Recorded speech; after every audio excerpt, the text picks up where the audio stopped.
members, and the Deputy Speaker, Right Honorable Benjamin Kalu, and the entire House of Representatives for entrusting us with this crucial responsibility.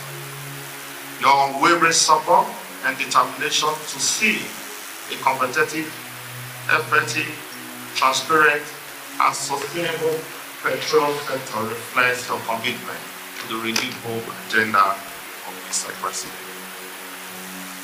The unique opportunity before us allows both the Ministry and the Drafting Committee to work collaboratively to tackle the present issue within our petroleum industry.